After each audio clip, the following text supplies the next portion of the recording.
जेके खबर नव के तमाम देखने वालों को रूफ रात्र का सलाम पहुंचे। आइए नजर डालते हैं आज दिन भर की अहम खबरों पर। अब करीब 2 महीने लॉकडाउन होने के बावजूद अगरचे जम्मू और कश्मीर में अभी भी तैलीमी इदारे बंद है और सड़कों पर गाड़ियों की आमद रफ्त भी मुतासिर है, वहीं पर आज भी जम्मू और कश्मीर से 12 नए केस मुस्बत पाए गए। इन नए 12 केसों के साथ ही जम्मू और कश्मीर में इस बीमारी से मुतासर अफराद की कुल तादाद अब बढ़कर 983 हो गई है और इस बीमारी से अब तक जम्मू और कश्मीर में 11 लोगों को अपनी जानों से हाथ धो बैठना पड़ा। जनूबी कश्मीर के जिले कुलगाम के अमराशारीपुरा इलाके में गुज़श्ता रात देर गए फौज की तरफ से ऑपरेशन शुरू किया गया। इस दौरान इब्तिदाई फायरिंग के तबादले के बाद खामोशी छा गई। इस तवील खामोशी के बावजूद फोर्सेज का तलाशी ऑपरेशन आखिरी इतलात मिलने तक जारी था। इस ऑपरेशन में ये भी खदशा जाहिर किया जाता है कि जंगजू अंधेरे का फ़ायदा उठाकर फरार होने में कामयाब हो गए हैं। स्पेशल कोविड-19 रेलगाड़ी आज नई दिल्ली से जम्मू पहुंची, जिसमें सवार तमाम मुसाफिरों को कोविड-19 के हवाले से जांच पड़ताल की गई। जनूबी कश्मीर के पुलवामा सोमपुरा इलाके में आज सुबह की एक होलनाक वारदात पेश आया, जिसके नतीजे में 4 दुकानें खाकस्तर हुई। दंगल कर्मचारियों और पुलिस की मदद से अगरचे आग पर काबू पा लिया गया, ताहम पूरी तौर पर आग लगने की वजह पता चल न सकी। त्रिशूल मोड़ रामबन के नज़दीक आज एक पसी गिराने की वजह से जम्मू श्रीनगर कौमी सड़क को गाड़ियों की आमद रफ्त के लिए बंद किया गया। यूनियन टेरिटरी के senior cross line of control तजारत लीडर हिलाल सुलखरी ने आज एक प्रेस कॉन्फ्रेंस के दौरान यूँ कहा। जैसा आप जानते हैं कि जो लॉकडाउन की वजह से हमारी जो मईशत है बुरी तरह तबाह हो चुकी है। आप जानते हैं कि कश्मीर में अगस्त के बाद से लेके अभी तक जो हालात रहे उसमें तकरीबन हर दिन ट्रेडर पे जो असर है वो होता रहा। अगर हम अभी देखेंगे तो तकरीबन हर दिन हमारे जो ट्रेड इंडस्ट्रीज पे है वो तकरीबन 150 करोड़ का नुकसान हमें हर दिन होता रहता है। तो हमारी सरकार से यही गुजारिश है कि कश्मीर के लिए एक स्पेशल इकोनॉमिक पैकेज दिया जाए, ताकि यहाँ के जो ट्रेडर है, यहाँ की जो छोटी इंडस्ट्रीज है, उसको बूस्ट किया जाए।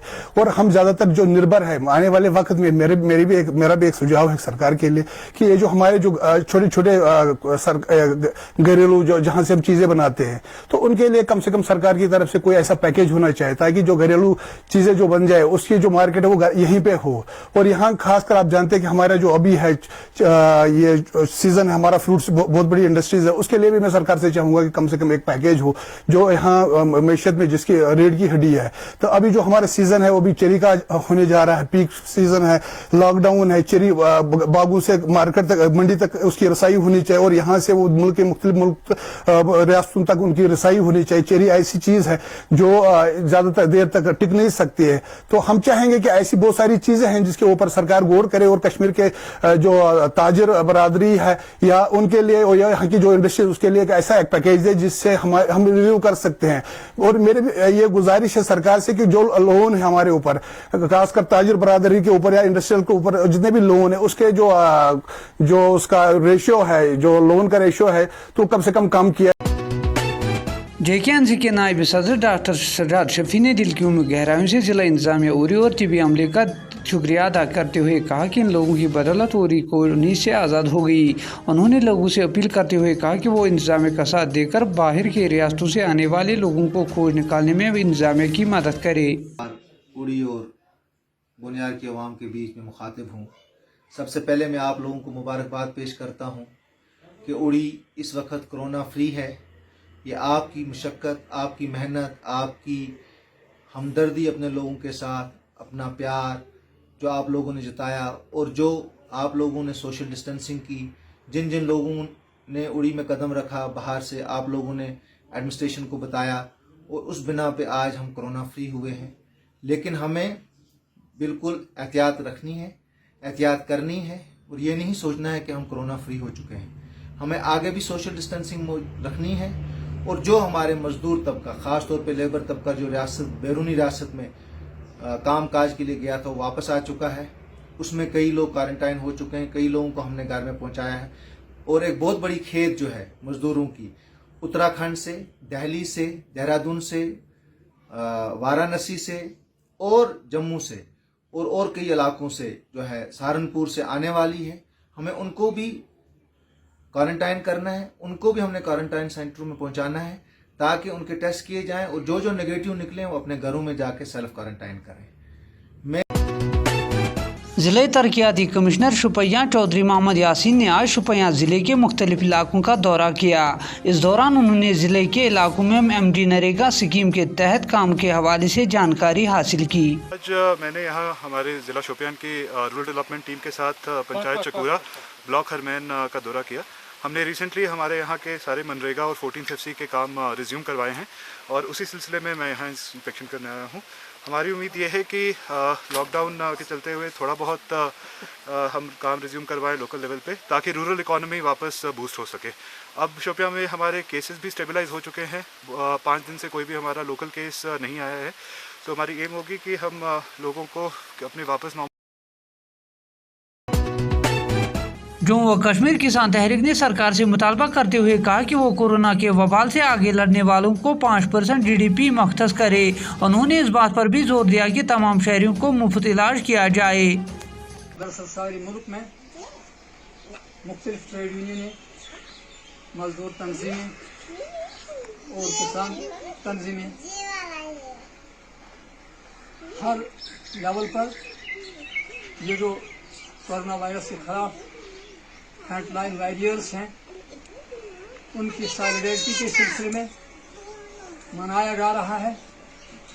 इस चीज़ को लेकर कि सरकार की तरफ से डॉक्टरों से लेकर पुलिस वालों तक, सफाई कर्मचारियों तक, नर्सेज और बाकी जो पैरामेडिकल स्टाफ है उन पर तो फूल बरसाए जा रहे हैं, मगर उनकी ज़िंदगी का जो तहफ़्फ़ुज़ जो चाहिए 50 लाख इंश्योरेंस का नाम तो ले लिया है सरकार ने, मगर उसमें ये जो बेसिक वर्कर हैं, पुलिस वाले नहीं हैं, सफाई कर्मचारी नहीं हैं, नर्सेज नहीं हैं।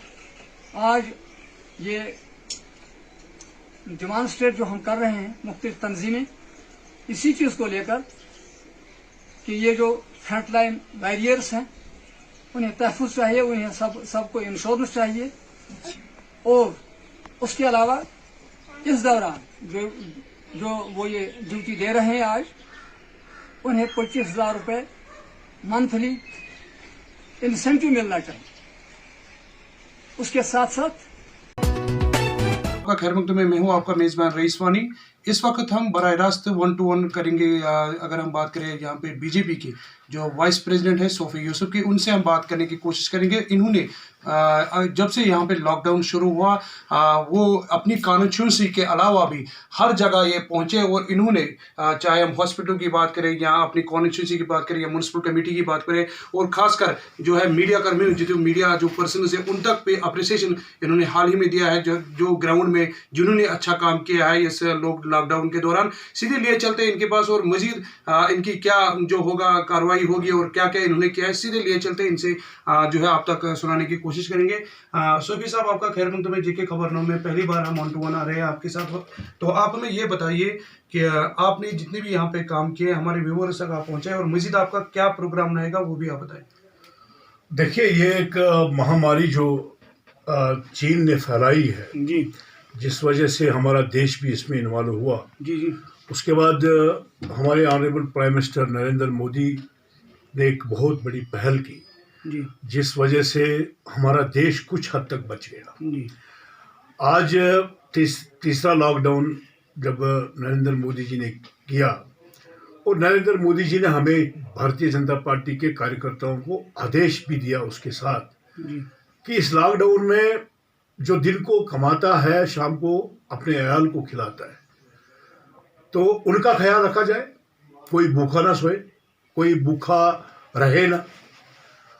और उसके साथ जितने भी यहाँ कोरोना वायरस के खिलाफ जिन्होंने जंग छेड़ी है, चाहे वो एडमिनिस्ट्रेशन है, चाहे वो हेल्थ एडमिनिस्ट्रेशन है, पुलिस एडमिनिस्ट्रेशन है, हमारे फूड डिपार्टमेंट के लोग हैं, हमारे ULBs के लोग हैं, हमारे पंचायत मेंबर्स हैं, हमारे BDC चेयरमैन हैं, हमारे जो पिलर ऑफ डेमोक्रेसी है, हमारे मीडिया कर्मी, आप जैसे लोगों ने इसमें अपना जान जोखिम में डाल के यहाँ लोगों की खिदमत की है और लोगों के साथ साथ रहे।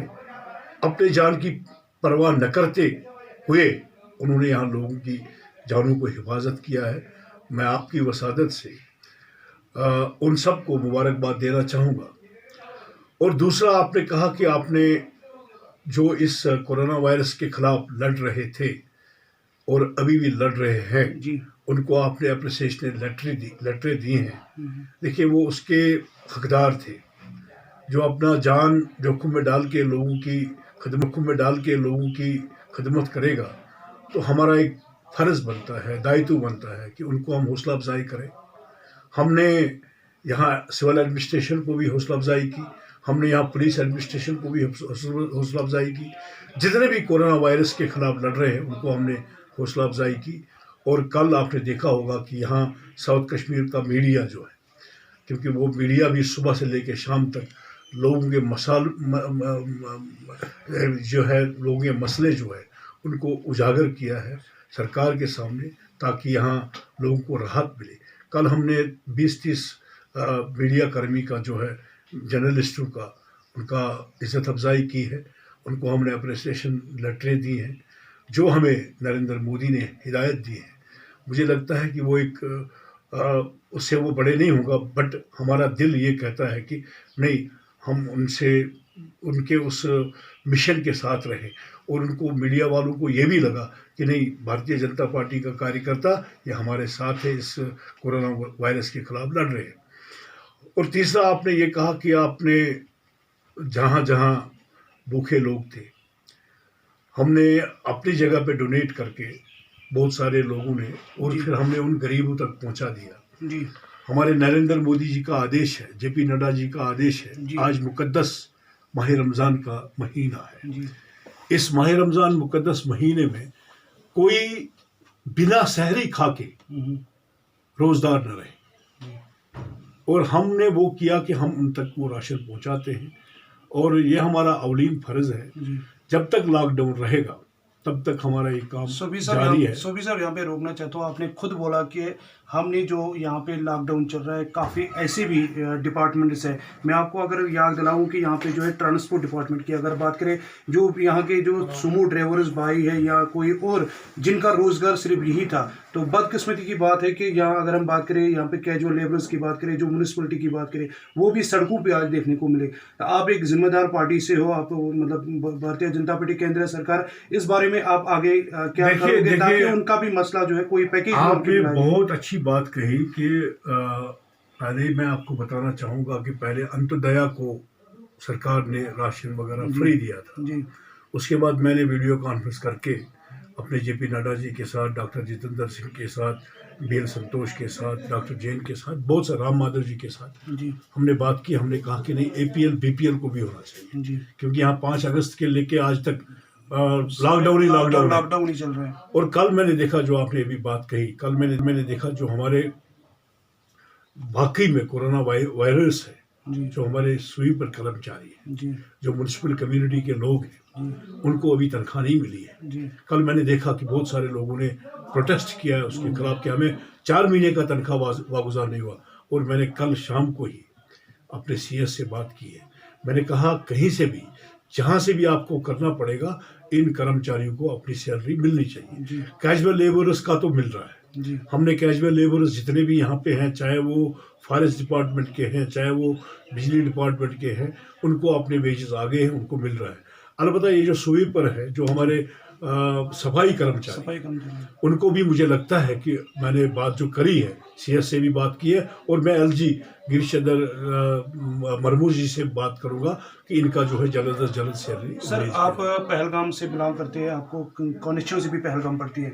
अगर हम बात करें पहलगाम की, कोकरनाग की, वेरीनाग की, जितने भी वहाँ के लोग हैं, वो उनका जो रोजगार था वो सिर्फ उन्हीं टूरिस्ट रिजॉर्ट के थ्रू चल रहा था। तो उन पे भी काफ़ी असर लॉकडाउन का, जो वहाँ पे गरीब लोग रहते हैं, उनका कल जो है यही कहना था कि हमें भी किसी पैकेज में लाया जाए, हमारी बात भी कोई आगे, ताकि हमारा भी ये आपकी एक बहुत बड़ी बात है कि कल हमने सरकार से बात की, दिल्ली सरकार से। जी, मैंने डॉक्टर जितेंद्र, क्योंकि वो हमारे PMO ऑफिस में मिनिस्टर हैं, वो समझो PM का ही जो है उनका जो है सारा है, और उनसे हमने बात की है कि यहाँ भी बहुत बड़ा पैकेज होटल मालिकों को, जो यहाँ पे उस पर जो है रोजगार अपना चलाते थे, टैक्सी ड्राइवर्स है, सोमो ड्राइवर्स है, और बाकी जो इसके साथ सियासत के साथ इस टूरिस्ट वाली सियाहत के साथ टूरिस्ट के साथ जो वाबस्ता है, जो बेरोजगार है इस वक्त, जिनको खाना नसीब नहीं है, उनको भी कोई एक बहुत बड़ा पैकेज दिया जाए।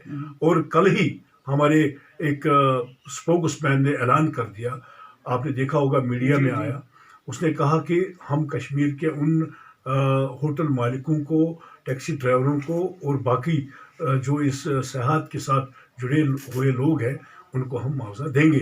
और इंशाअल्लाह ताला मुझे उम्मीद है कि उनको भी अपना एक बहुत बड़ा पैकेज आएगा और अपना हिस्सा मिलेगा। आखिर पर क्या मैसेज रहेगी खासकर जम्मू कश्मीर के लोगों की? मेरी आपकी वसात से यही मैसेज है कि जब तक लॉकडाउन है उस पे अमल करें, एडमिनिस्ट्रेशन के साथ जो है बाज़ाब्ता वाबस्ता रहे, एडमिनिस्ट्रेशन का हुक्म माने, एडमिनिस्ट्रेशन का आदेश माने, और अगर कोई बाहर निकलता है सोशल डिस्टेंस निकले और अपना चेहरे पे मास्क बांधे, अगर मास्क नहीं है तो कोई कपड़ा ढके। तो मुझे लगता है कि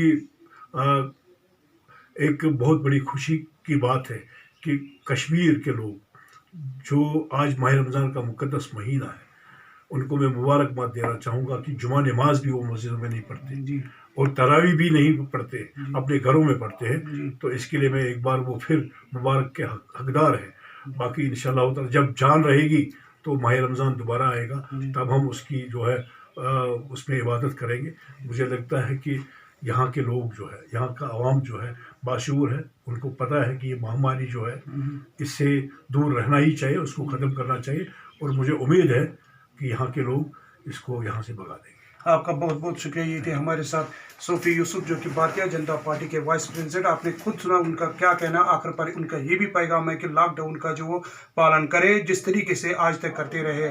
बाकी मेरे साथ दीजिए मुझे इजाज़त।